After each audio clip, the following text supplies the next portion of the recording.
Hello everyone. Today I'm sharing a method to revive wilted or rotting plants, helping them grow, bloom, and root consistently throughout the year. This simple technique can be applied to many types of ornamental and potted plants to restore their vitality. Let's get started. Due to excessive watering, my orchid is suffering from serious water damage. The potting medium is constantly wet, creating an ideal environment for fungal and bacterial growth.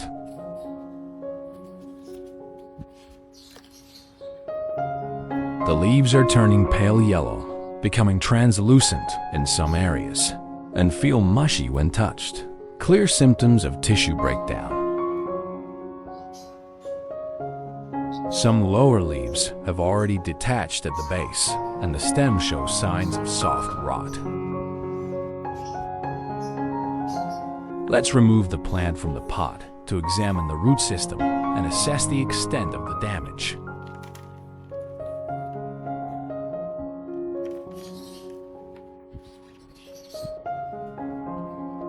The roots appear blackened and overly saturated, indicating prolonged exposure to excess moisture. Many have lost their firmness, turning soft and mushy to the touch, a clear sign of advanced rot.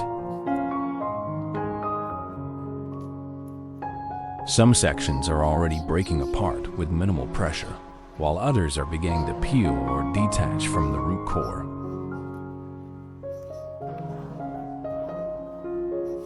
If left untreated, they can hinder new root growth. So, I'll trim away the damaged roots, helping the plant focus nutrients on stimulating new healthy roots.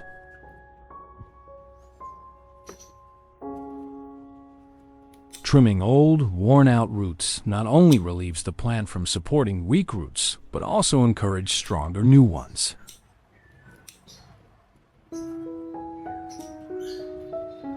These new roots will absorb water and nutrients more effectively, aiding quick recovery after repotting.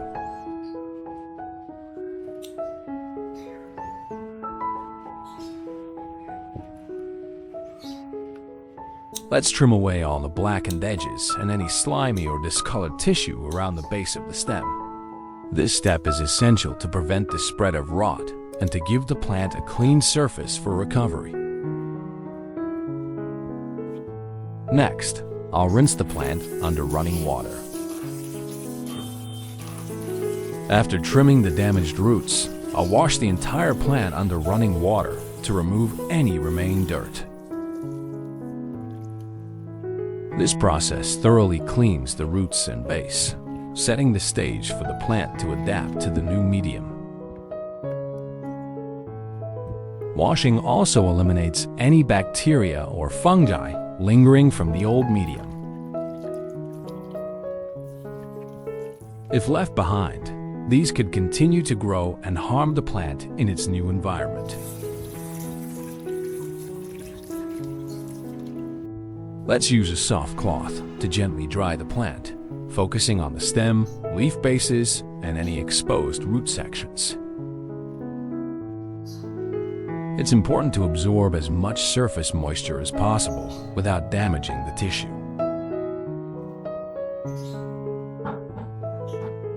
Rice serves not only as a natural desiccant, helping absorb excess surface moisture from the plant, but also contains beneficial trace minerals such as magnesium, phosphorus, and potassium.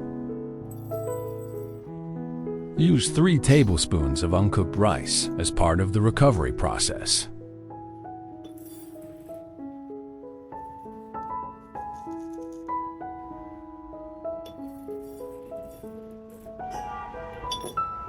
Pour 500 milliliters of water.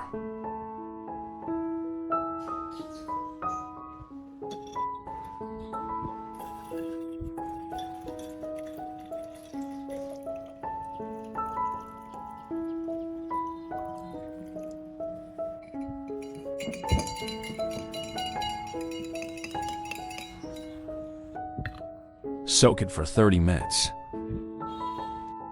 incorporate parts of the lotus plant, such as dried petals or roots, into the treatment process. Lotus contains natural antioxidants, antimicrobial compounds, and alkaloids that help inhibit fungal and bacterial growth. When used correctly, it can support the healing of damaged tissue and create a cleaner environment around the base of the plant. The bioactive compounds in lotus may also stimulate mild hormonal activity in the plant, encouraging cell regeneration and potentially promoting the development of new roots or shoots. We will also use lotus stamens, which are rich in flavonoids and natural antiseptic compounds. These components help inhibit microbial activity and protect exposed plant tissues from infection.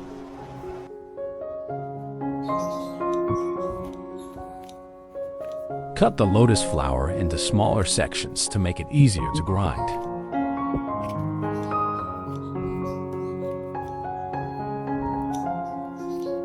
This includes petals, stamens, and other soft floral parts. Breaking the material down into smaller pieces ensures a finer, more consistent texture when processed, which improves absorption and allows for even application when used as a powder or infusion.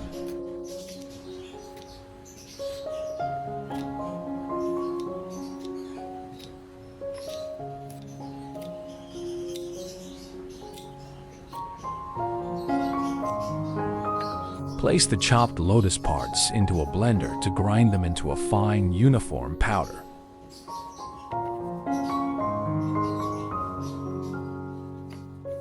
Blending ensures that the active compounds are evenly distributed, making the final mixture more effective when applied to the plant.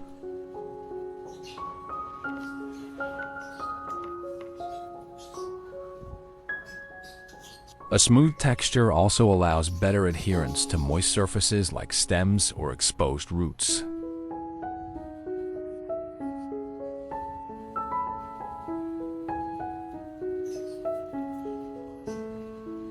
Pour 500 milliliters of water.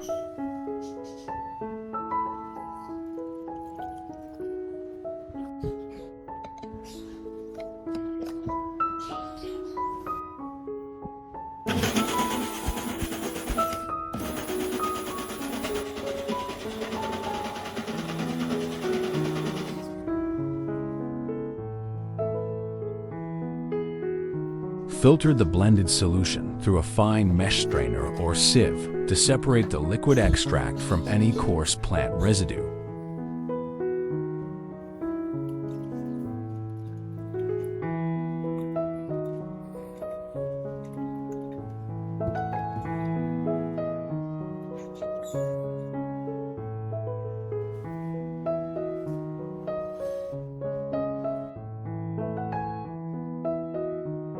After 30 minutes, we will filter out the rice solution to remove any solid particles.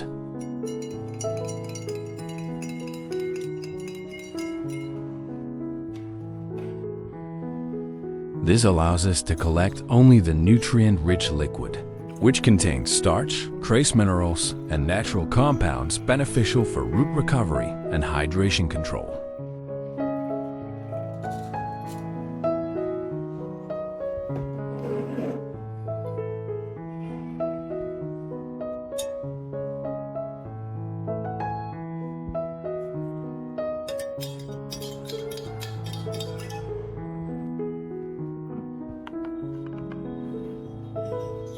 Use the filtered rice and lotus solution to gently wipe down the plant, focusing on the stem, leaf bases, and any exposed root areas.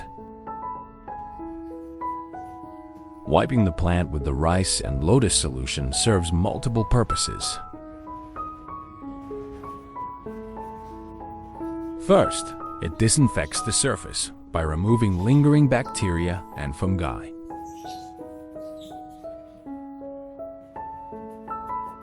Second, the natural starches and antioxidants form a protective barrier that shields the plant from further infection.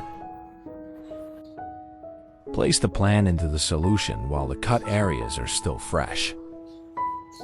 Soaking the exposed tissue at this stage allows the antiseptic and healing properties of the rice and lotus mixture to penetrate deeply. After 30 minutes of soaking, gently remove the plant from the solution and let it air dry.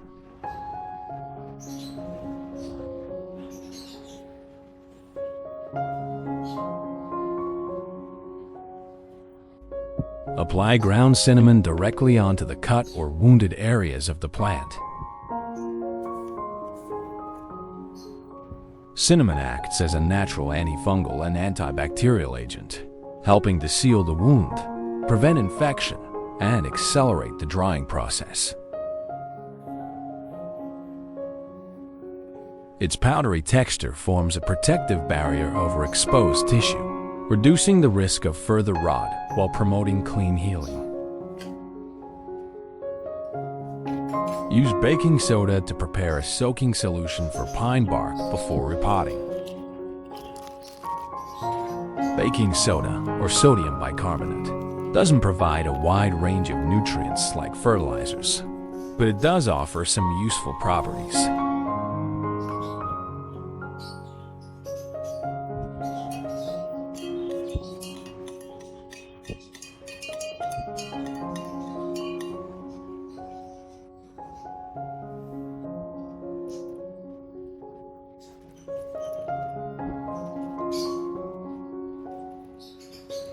Soaking it for 1 day.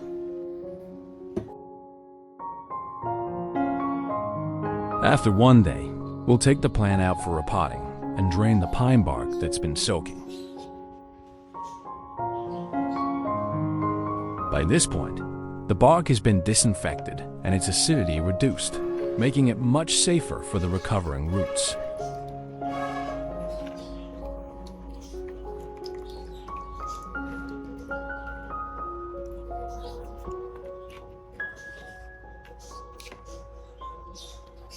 Using pine bark as a growing medium offers several important benefits for orchids and other epiphytic plants.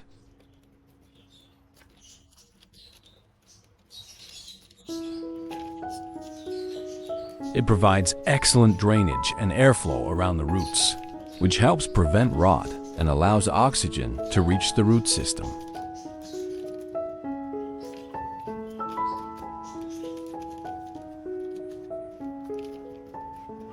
Pine bark also retains just enough moisture without becoming soggy, creating a balanced environment for healthy root development.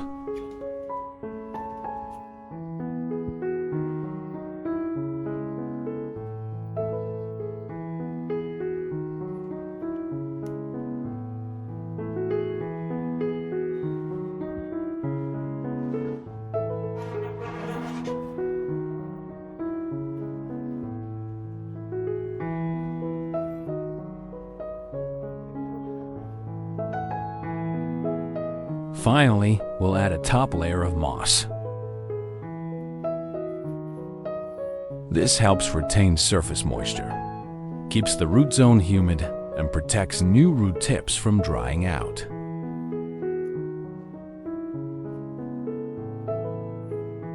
The moss also acts as a natural buffer, preventing the bark from drying too quickly while still allowing airflow.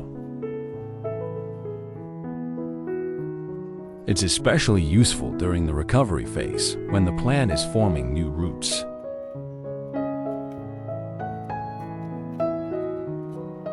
We'll give the plant a deep watering using the lotus and rice solution.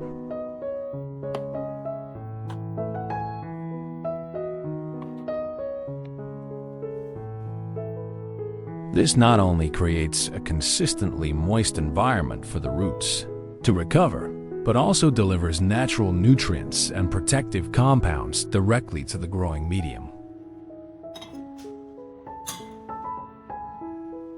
The solution supports hydration, supplies gentle nourishment, and helps reduce the chance of infection as the plant begins to regrow.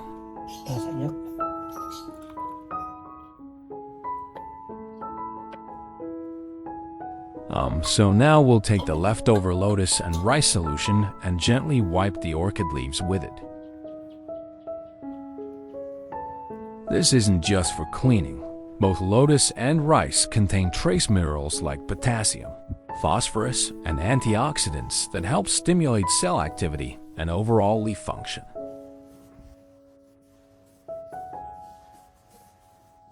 These nutrients support greener, stronger leaves and help the plant bounce back faster from stress or rot. It's like a natural tonic the plant can absorb right through its leaf surface.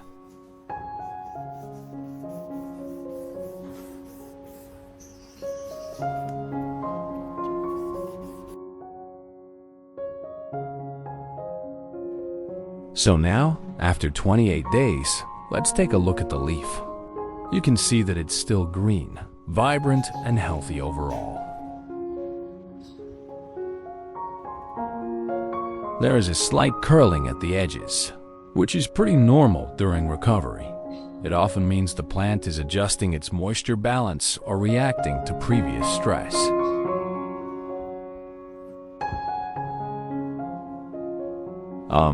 As you can see, most of the older damaged roots have dried and sealed off naturally, which is a good sign they're no longer rotting or spreading infection. What's really promising is that we can already spot some fresh root tips forming. These new roots are light green, firm, and slightly pointed, which shows that the plant is actively recovering and responding well to the treatment.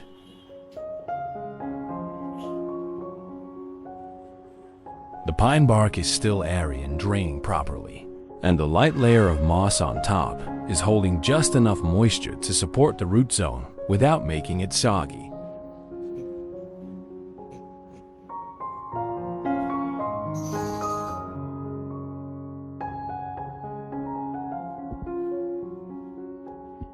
Now, 3 weeks later, we can really see the progress. The new leaf has grown larger and looks much stronger compared to before. It's a healthy green with a slight natural shine, which tells us the plant is photosynthesizing well and absorbing nutrients effectively.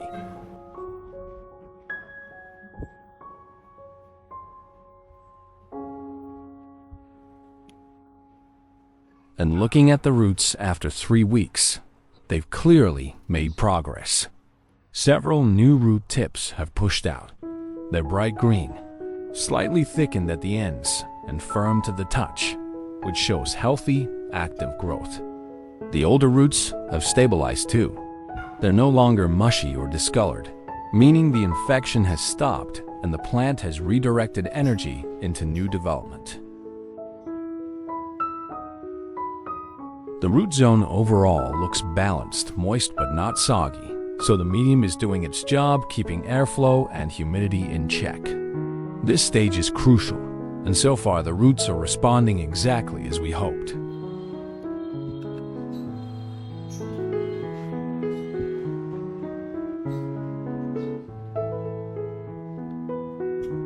And that's it for today's Orchid Care Update.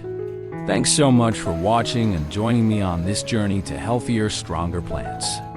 If you found this helpful, don't forget to like, subscribe, and hit that notification bell so you never miss a tip. Drop a comment below to share your own orchid stories or questions. I love hearing from you.